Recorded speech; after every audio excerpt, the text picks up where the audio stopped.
Juan Kapitulo 9. Samtang naglakaw si Jesus, nakita niya ang usa ka tawo nga buta, sukad pa sa iyang pagkahimugso. Ang iyang mga tinun-an nangutana kaniya, "Magtutudlo, kinsa may nakasala nga natawo man siyang buta? Siya ba o ang iya bang mga ginikanan?" Si Jesus mitubag, "Ang iyang pagkabuta dili tungod sa iyang mga sala ni sa mga sala sa iyang mga ginikanan. Siya natawong buta aron ang gahom sa Dios ikapadayag diha kaniya.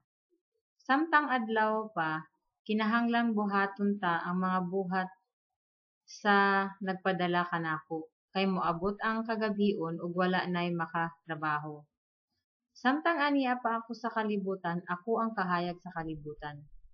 Human siya makasulti niini, si Jesus miluwa sa yuta, ug nagmasa siya lapok ginamit ang laway. Unya gihidhiran niya sa lapok ang mga mata sa tawo, ug giingnan, "Lakaw, panghilamos didto sa linaw sa Siloe." Kini ngalana nagkahulogan pinadala. Busa milakaw ang tawo ug nanghilamos ug unya mibalik siya nga nakakita. Unya ang iyang mga silingan ug mga tawo nga nakakita kaniya nga nagpakilimos sa wala pa siya maayo nangutana, "Dili ba mao kini ang tawo nga kaniadto nagpunay lingkod ug nagpakilimos?" May miingon, "Mao kana siya." Apan ang uban miingon, "Dili, pareho lamang sila gitsura." Busa ang tawo mitug-an, "Ako bitaw." Sila nangutana kaniya, "Nganong makakita ka naman?" Siya mitubag, "Ang tawo nga ginganlag Jesus nagmasag lapok ug unya gihidhid kini sa akong mata ug giingnan ako, lakaw ngadto sa Siloe ug panghilamos. Busa miadto ako ug human ako manghilamos nakakita ako." Sila nangutana, "Hain man siya?" "Wala ako masayod," siya mitubag. Unya ilang gidala ngadto sa mga Pariseo ang tawo nga kaniadto buta.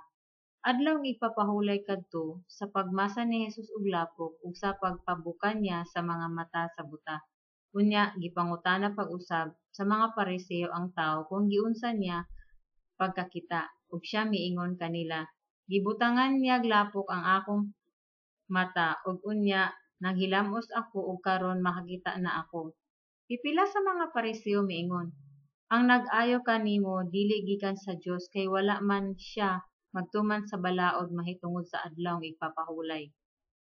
Apan ang uban miingon, "Unsaon man sa usa ka makasasala pagbuhat sa mga milagro nga sama niini?" Ug nabahin sila. Busa nangutana pag-usab kaniya ang mga Pariseo, "Nag-ingon ka nga gipabukan niya ang imong mata. Kung tinuod kini, unsa may imong ikasulti mahitungod kaniya?" Ang tawo mitubag, "Siya usa ka propeta." Apan ang kadagkuan sa mga Hudiyo wala motuo nga siya buta kaniadto hangtod gihatag nila ang mga ginikanan sa tawo ug gipangutana, "Inyo ba siyang anak? Bata ba siyang daan sa iyang pagkahimugso? Buta ba siya daan sa iyang pagkahimugso? Kung tinuod kini, nganong makakita naman siya karon?" Ang iyang mga ginikanan mitubag, "Tinuod nga siya among anak, ug tinuod usab nga natawo siyang buta. Apan wala kami masayod kung nganong makakita na siya karon ug kinsa ang nag-ayo kaniya. Pangutan-a lang siya kay but-an naman siya ug makatubag na mahitungod sa iyang kaugalingon." Gisulti kini sa iyang mga ginikanan tungod kay nahadlok man sila sa kadagkuan sa mga Hudiyo. Sanglit nagkauyon sila nga kadtong moingon nga si Jesus mao ang Mesiyas dili na ilhon nga sakop sa sinagoga. Kini ang hinungdan nga ang iyang mga ginikanan miingon, but-an naman siya, pangutan-a lang.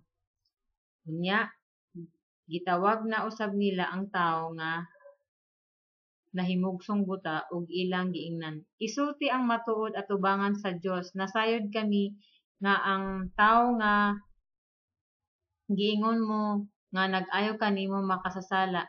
Ang tawo mitubag, "Wala ako masayod kung siya makasasala ba o dili. Ang nasayran ko lamang mao nga buta ako kaniadto apan karon makakita na." Sila nangutana, "Unsa may iyang gibuhat kanimo?" giunsa man niya pagpabuka ang imong mga mata. Siya mitubag, gisultihan ko na kamo apan wala kamo mutuo. Nganong buot man kamong mamati pag-usab? Buot ba usab kamo nga mahimong iyang mga tinun-an? Og siya giinsultuhan nila og giingnan. Ikaw ang tinun-an niya, apan kami mga tinun-an ni Moises. Nasayod kami nga ang Dios misulti kang Moises, apan bahin niadtong tawhana wala gani kami masayod kung taga-diin siya. Ang tawo mitubag, kahibulungan, kamo wala masayod kung taga-diin siya, apan iyang gipabuka ang akong mata. Nasayod kita nga ang Dios dili mutagad sa mga makasasala, apan tagdon niya katong nagtahod kaniya og nagtuman sa iyang gisugo kanila. Masukad, wala pa gayud igdungog nga may nakapabuka sa mata sa tawo nga nahimugsong buta. Kung kining tawhana dili pa gikan sa Dios, wala gayud siya'y mahimo.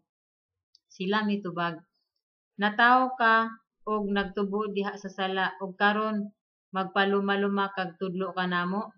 Og siya gipalagpot nila sa sinagoga.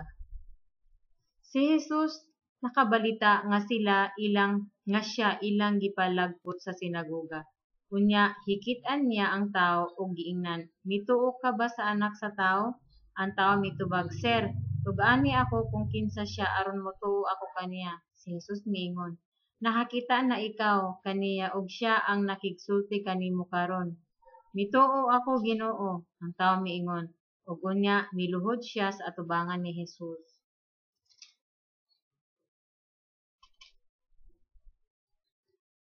Si Jesus miingon, mianhi ako niining kalibutana aron paghukom, aron ang mga buta makakita ug kadtong makakita mga buta. Pipila sa mga Pariseo nga didto uban kaniya nakadungog sa iyang pagsulti niini, ug sila nangutana kaniya, mga buta ba di ay usab kami? Si Jesus mitubag, kung buta pa kamo, wala unta kamoy sala, apan kay nag-ingon man kamo nga makakita kamo nan sad-an kamo. Juan Kapitulo 9.